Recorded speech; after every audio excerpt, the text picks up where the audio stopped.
Hi guys, welcome to class number 2 of React crash course.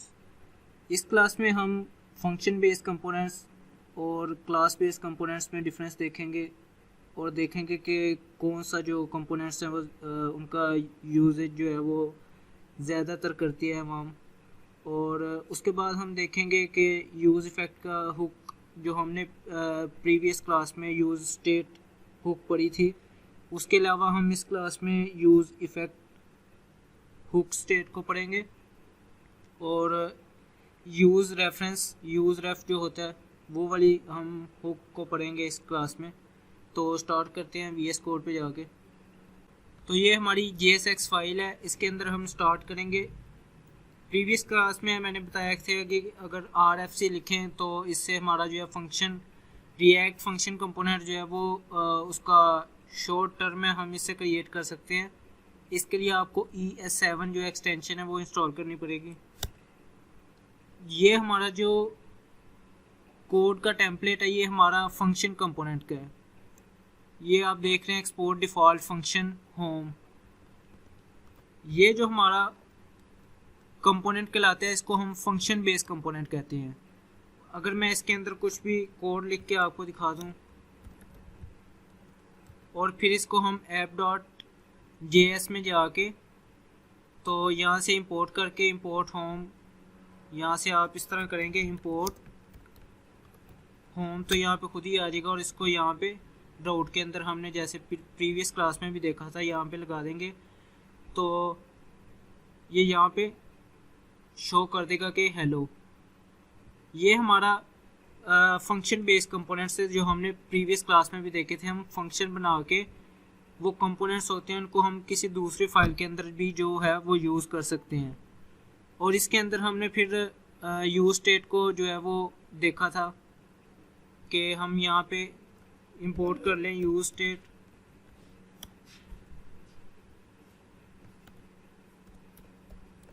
यहाँ पे हम कोई भी यूज स्टेट जो है वो डिफाइन करके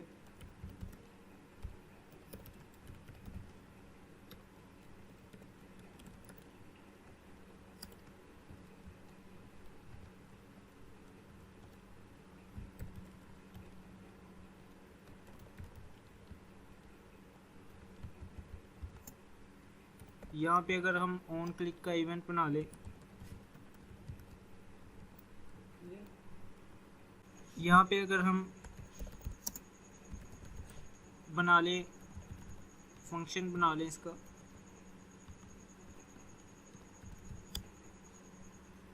और इसमें हम जो है सेट काउंट कर दे काउंट +1 को। तो इससे जब भी बटन पे प्रेस करेगा कोई तो काउंट की वैल्यू में जो है वो +1 हो जाएगा। यहाँ पे हम करके देखते हैं, ये जो भी इस पर क्लिक करेंगे जब भी हम तो काउंट की वैल्यू जो है वो इंक्रीज़ होती जाएगी। ये हमने प्रीवियस क्लास में भी देखा था यूज स्टेट का काम। तो जो फंक्शन बेस्ड कंपोनेंट्स होते हैं उसमें हम इस तरह से स्टेट्स को है जो मैनेज करते हैं। अब हम देखते हैं कि यही काम अब हम क्लास बेस्ड कंपोनेंट्स में करके देखते हैं। क्लास बेस्ड कंपोनेंट्स बनाने के लिए जो शॉर्ट टर्म यूज़ होती है वो RCC, ये मैं लिखूँगा तो ये क्लास बेस्ड कंपोनेंट का जो कोड है वो आ जाएगा। उसमें स्टार्ट पे हम एक्सपोर्ट डिफ़ॉल्ट करेंगे इस कंपोनेंट को दूसरी क्लासेस में कंपोनेंट्स में यूज़ करने के लिए इसको दूसरी फाइल्स में। और जो हम फंक्शन का नेम देते थे वहाँ पे यहाँ पे क्लास के बाद वो वाला क्लास का नाम जो हमने होम दिया था अब हम इस तरह यहाँ पे लिखेंगे वो नेम। और एक्सटेंड कंपोनेंट्स को हमें पहले यहाँ इंपोर्ट करना पड़ेगा फ्रॉम रिएक्ट। ये कंपोनेंट जो है ये पेरेंट क्लास है, ये रिएक्ट प्रोवाइड करता है कंपोनेंट। और इससे ये जो है होम वाली क्लास जो हम बना रहे हैं अभी ये इनहेरिट हो रही है इस कंपोनेंट वाली क्लास से। और इसके अंदर ये रेंडर वाला मेथड है। अब जो हमने प्रीवियस कोड में काम किया था वही हम यहाँ पे करके देखते हैं।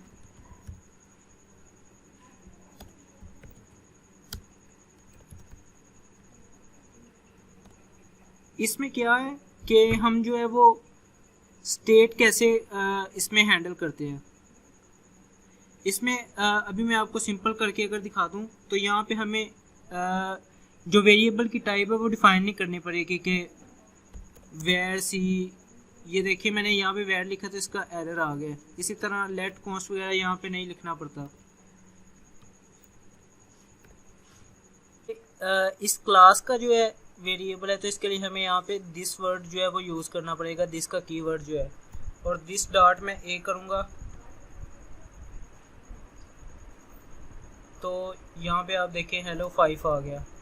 इस तरह हम इसमें जो है वो वेरिएबल को यूज़ कर सकते हैं।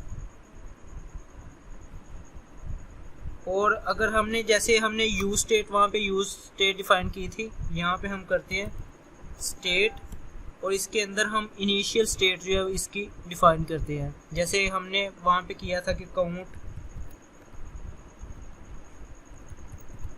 और उसकी वैल्यू हमने जो है वो 0 की थी, तो हम यहाँ पे इस तरह वहाँ पे हमने स्टेट डिफाइन की थी यूज स्टेट के ज़रिए। यहाँ पे जो स्टेट हम मैनेज करते हैं वो इस तरह करते हैं ऑब्जेक्ट बना के।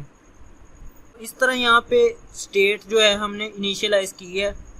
अब मैं यहाँ पे सेम उसी तरीके से ऑन क्लिक का एक इवेंट बना देता हूँ। यहाँ पे हम हैंडल क्लिक का जो वो उसे डिफाइन कर लेंगे। वही मैंने बताया, यहाँ पे आपको वेरिएबल जो है उसकी टाइप वगैरह या फंक्शन का जो हम देते थे कॉन्स्ट वगैरह यहाँ पे नहीं लिखना पड़ेगा वो। और अब यहाँ पे हम स्टेट की जो हमने वैल्यू अपडेट करनी है, वहाँ पे हम फंक्शन बेस्ड कंपोनेंट में तो सेट स्टेट करते थे ना, और उसके अंदर वैल्यू लिख देते थे। यहाँ पे भी हम वैसे ही करेंगे लेकिन थोड़ा सा डिफरेंट है। यहाँ पे हम करेंगे दिस डॉट सेट स्टेट और ब्रैकेट्स लगाएंगे। इसके अंदर हम यहाँ पे कोई भी टेम्परेरी नेम देंगे, उसके बाद फिर स्मॉल ब्रैकेट्स और कर्ली ब्रैकेट्स लगाएंगे इस तरह।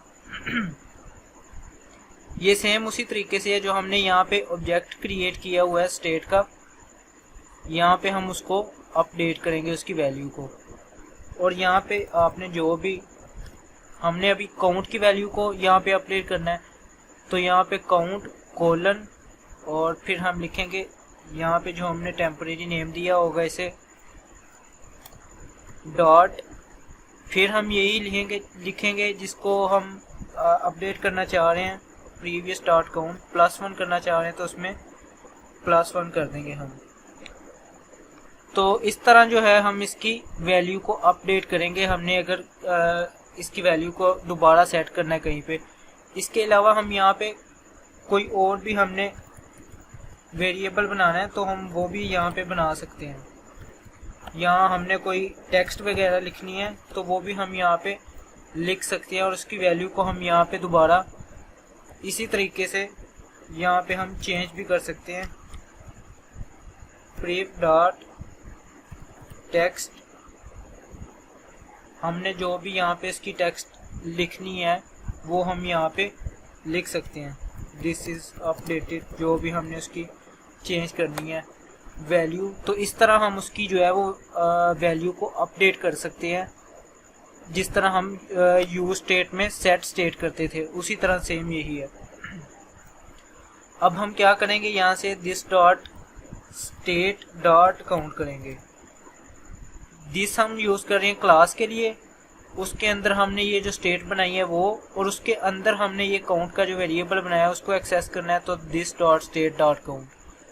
और उसके बाद ये मेथड जो हमने बनाया है हैंडल क्लिक का, इसके लिए भी हमें दिस यूज़ करना पड़ेगा, दिस डॉट हैंडल क्लिक। तो अब अगर हम बटन पे क्लिक करेंगे तो इसकी वैल्यू में, काउंट की वैल्यू में +1 हो जाएगा। ये देखें यहाँ पे इसकी वैल्यू जो है वो इंक्रीज होती जा रही है। तो ये दोनों में डिफरेंस है, क्लास बेस्ड कंपोनेंट्स में और फंक्शन बेस्ड कंपोनेंट्स में। इसी तरह इसके अंदर हम दूसरे मेथड्स को भी जो है वो डिफाइन कर सकते हैं। उसके बाद इसमें हम कंस्ट्रक्टर जो है वो भी बना सकते हैं। इस तरह हम कंस्ट्रक्टर बना के उसमें पैरामीटर्स भी पास कर सकते हैं। ये जो है क्लास बेस्ड कंपोनेंट्स और फंक्शन बेस्ड कंपोनेंट्स हैं। लेकिन आप देख रहे होंगे इसमें स्टेट को जो मैनेज करना है वो थोड़ा डिफ़िकल्ट है फंक्शन बेस्ड कंपोनेंट्स की वजह से, और यही वजह है कि फंक्शन बेस्ड कंपोनेंट्स जो हैं वो ज़्यादा यूज़ होते हैं।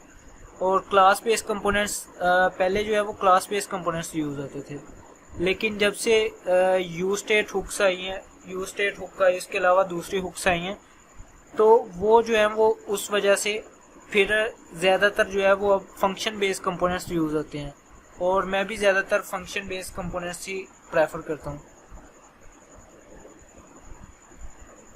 ये अब मैंने दोबारा जो है फंक्शन बेस्ड कंपोनेंट बना दिया है। अब हम देखते हैं कि किसी कंपोनेंट को हम पैरामीटर्स कैसे पास कर सकते हैं, जिसे हम प्रोप्स कहते हैं।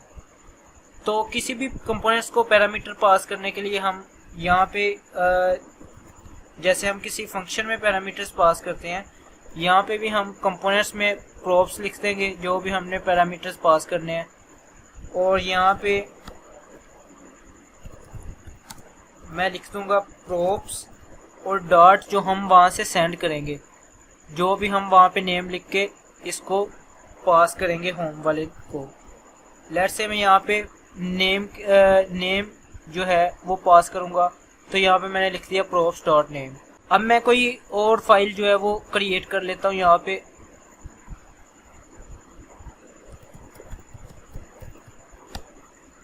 और मैं यहाँ पे इंपोर्ट कर लेता हूँ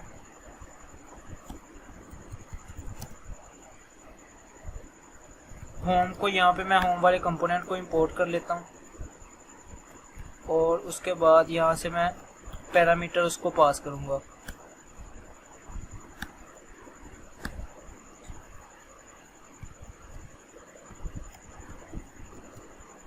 यहाँ पे मैंने लिखा था props डॉट नेम, तो अगर मैं पैरामीटर पास कर रहा हूँ तो यहाँ पे मुझे अब नेम लिख के पास करना पड़ेगा। नेम जो भी मैं यहाँ पे लिख दूंगा वो उसकी वैल्यू यहाँ पे इस वाले को पास हो जाएगी, पैरामीटर जो है वो पास हो जाएगा। इसको अब यहाँ पे हम इंपोर्ट करके देखते हैं कि वो पैरामीटर पास हो भी रहा है कि नहीं हो रहा।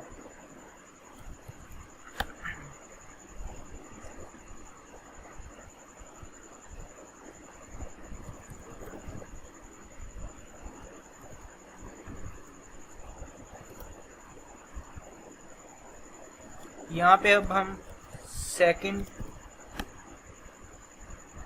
फाइल जो है उसको मैंने जब second.jsx वाली फाइल ओपन की है तो यहाँ पे आ रहा है हेलो अली। अब ये अली कहाँ से आ रहा है? जो हमने पैरामीटर पास किया था। सेकंड वाली फाइल मैंने अभी ओपन की हुई है, यहाँ पे ये सेकंड वाला पेज जो है वो ओपन है, और यहाँ से मैंने नेम पास किया है अली पैरामीटर। यहाँ पे मैंने props डॉट नेम गेट करके यहाँ पे प्रिंट किया हुआ है, तो वो आ रहा है। अगर मैं यहीं पे कुछ और जो है पैरामीटर पास करवा रहा हूँ वहाँ से, लेट्स से मैं एज पास करवा रहा हूँ यहाँ से, यहाँ पे मैं कर दूंगा एज,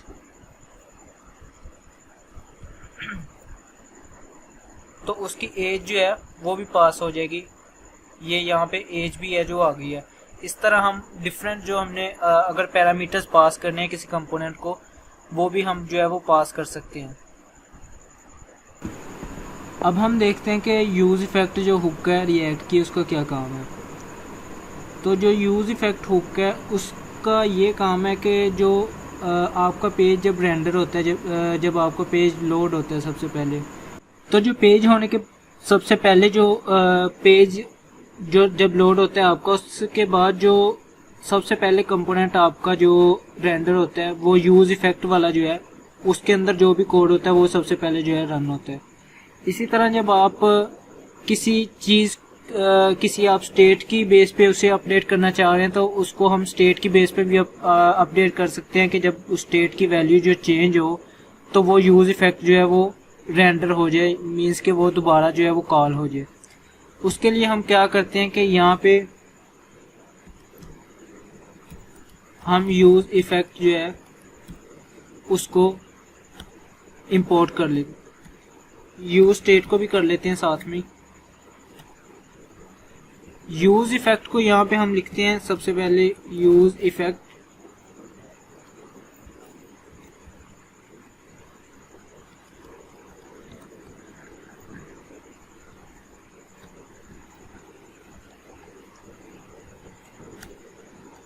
ये स्ट्रक्चर है यूज इफेक्ट का। इसमें मैं आपको समझाता हूँ है क्या। ये जो हमने यहाँ पे खाली ब्रैकेट्स पास किए हैं, स्क्वायर ब्रैकेट्स, इसका मतलब ये है कि ये किसी भी स्टेट पे डिपेंड नहीं कर रहा है। ये किसी भी स्टेट के चेंज होने से ये दोबारा रेंडर नहीं होना चाहिए। यूज इफेक्ट जो है, अगर कोई भी स्टेट इस कंपोनेंट की चेंज होती है, उसकी वैल्यू अपडेट होती है, तो उससे इस यूज इफेक्ट को कोई फर्क नहीं पड़ेगा, इसे दोबारा लोड नहीं होना चाहिए। लेकिन अगर मैं यहाँ पे कोई स्टेट बना देता हूँ,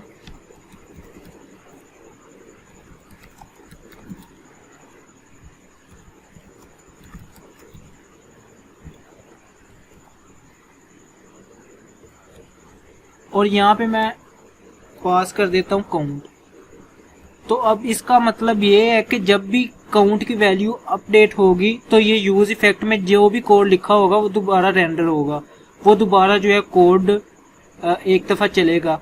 जब भी काउंट की वैल्यू अपडेट होगी ये यूज इफेक्ट दोबारा कॉल होगा, दोबारा रेंडर होगा इसके अंदर जो भी कोड लिखा होगा।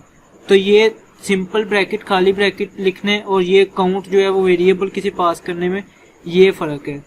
हम जो भी अपना APIs वगैरह को फैच करते हैं पेज के डाटा के लिए, वो भी हम इसी यूज इफेक्ट के अंदर जो है वो फैच करते हैं, ताकि जब भी पेज जो है वो लोड हो तो सबसे पहले हमारा जो डाटा है वो फैच हो जाए, उसके बाद जो है वो पेज पे शो हो जाए। तो अब काउंट को पास करने का ये मतलब है कि जब काउंट की वैल्यू जब भी जो चेंज होगी तो यूज इफेक्ट जो है वो री रेंडर होगा। जैसे अगर मैं यहाँ पे बटन एक बना देता हूँ और मैं इसके ऑन क्लिक पे जो है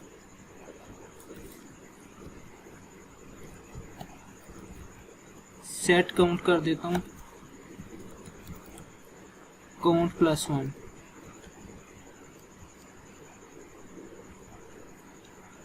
यहाँ पे मैंने काउंट जो है वो लिख दी है, यहाँ पे काउंट की वैल्यू आती जाएगी।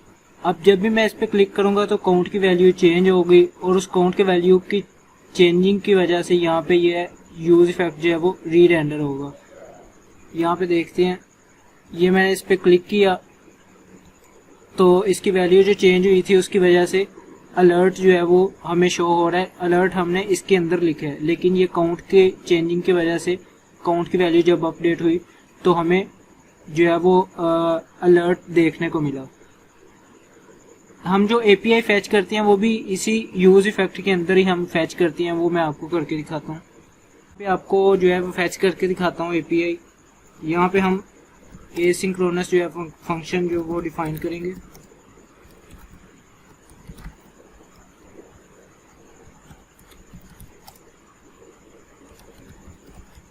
और यहाँ पे अवेट का जो है वो कीवर्ड यूज करेंगे, उसके बाद यहाँ पे फैच, और इसके अंदर जो हमारा फैच वाला लिंक होगा उसको पेस्ट कर देंगे। ये भी मैं फेक स्टोर की API जो है वो यूज कर रहा हूँ।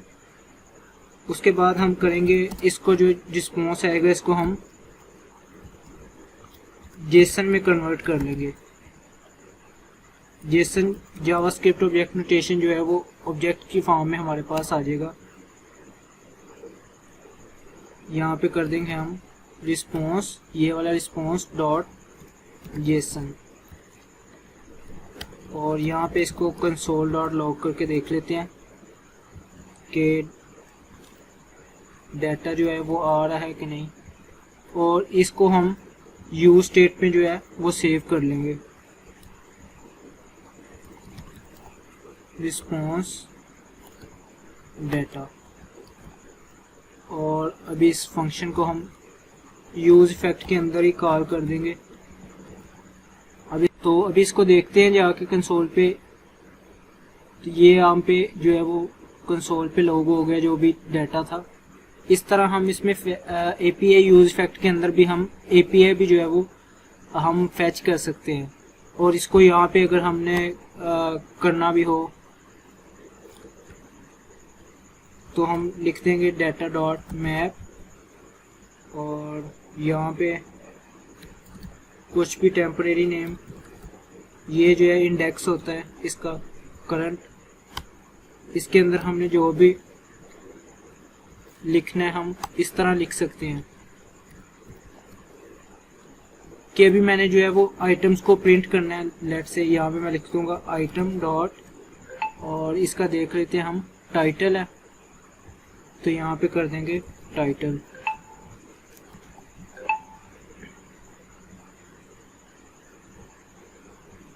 तो ये देखें आप, यहाँ पे जो जितने भी आइटम के टाइटल्स थे वो यहाँ पे प्रिंट हो गए हैं।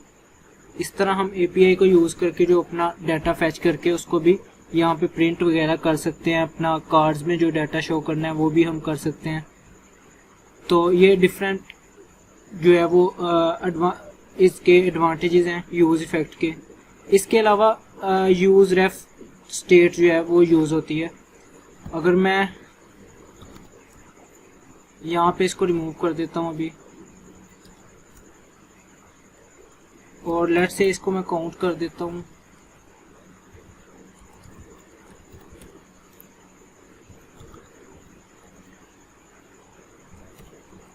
और लेट से कि मैं अभी ये जो है वो ब्रैकेट्स एम्प्टी जो स्क्वायर ब्रैकेट्स हैं वो मैं पास नहीं कर रहा, और यहाँ पे मैं कर देता हूँ सेट काउंट +1। अब क्या है कि जब ये काउंट की वैल्यू अपडेट होगी तो ये जो यूज इफेक्ट वाला कंपोनेंट है ये रीरेंडर होगा। यहाँ पे मैं काउंट की वैल्यू जो है वो प्रिंट कर देता हूँ। तो ये आप देख रहे हैं कि ये जो है वो रुक ही नहीं रहा। हमने तो चाहा था कि जब ये एक दफ़ा चले तो सिर्फ इसकी काउंट +1 हो जब स्टार्टिंग भी ये चले, लेकिन ये तो जो है वो इन्फिनिट टाइम लूप चल गई है, ये चलता जा रहा है, ये कहीं पे जाके रुकेगा ही नहीं। तो इसको जो है इस प्रॉब्लम का जो सलूशन है वो यूज रेफ है हमारे पास। उसका ये है कि वो कंपोनेंट को दोबारा रीरेंडर नहीं करता है, वो कंपोनेंट को दोबारा जो है वो रीरेंडर नहीं करता है। तो उस वजह से हमारी ये जो प्रॉब्लम है उसका सलूशन हमें मिल गया। तो हम यूज रेफ से इसको कर सकते हैं सोल्व। हम यहाँ पे कॉन्स्ट काउंट और यूज रेफ उसके अंदर इसकी इनिशियल वैल्यू जो है वो दे देंगे। तो इसको मैं रिमूव कर देता हूँ अब यहाँ से, और यूज स्टेट में अब करेंगे हम के काउंट डॉट करंट, उसमें हम जो है वो +1 करेंगे। करंट इसकी प्रॉपर्टी है जो कि इसकी करंट वैल्यू बताता है, उसमें हम +1 करेंगे। तो इसकी वजह से ये जो यूज इफेक्ट है ये बार बार रीरेंडर जो है वो नहीं होगा। और हम इसको इस तरह कर लेते हैं कि यहाँ पे एक इनपुट क्रिएट कर लेते हैं, और इसकी वैल्यू हम इस तरह डिफाइन कर सकते हैं कि यहाँ पे मैं यूज स्टेट बना लूँ एक,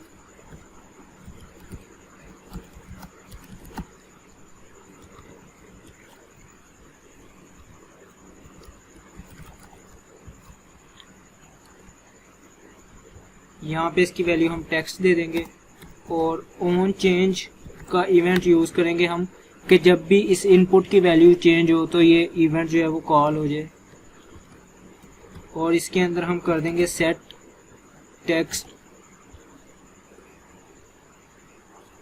यहाँ से हम इवेंट पास कर देंगे, और यहाँ पे event dot target dot value.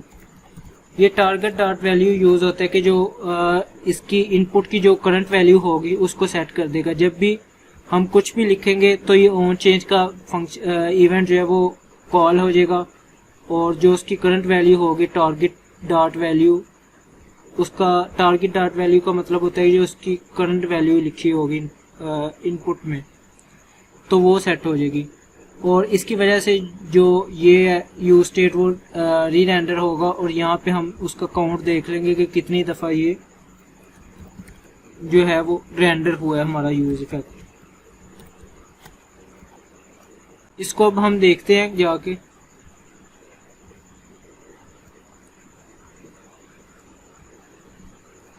तो यहाँ पे भी ये 0 है। पहले तो हमारे पास ये लूप चली जा रही थी, हम कुछ यहाँ पे लिख भी नहीं थे सकते हैं, तो अब ये रुका हुआ है।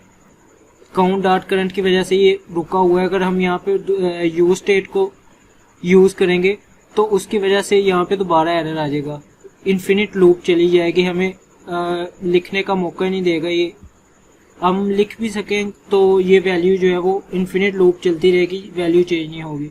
लेकिन अब यहाँ पे ये रुका हुआ है 0 पे, जहाँ पे हम कुछ भी लिखेंगे तो ये जो है यूज इफेक्ट री रेंडर हो रहा है, तो उसमें काउंट की वैल्यू जो है वो चेंज हो रही है। तो ये हमारे पास जो यूज रेफ का काम है। इस वीडियो में इतना ही था, बाकी हम नेक्स्ट लेक्चर में देखेंगे। Thank you very much.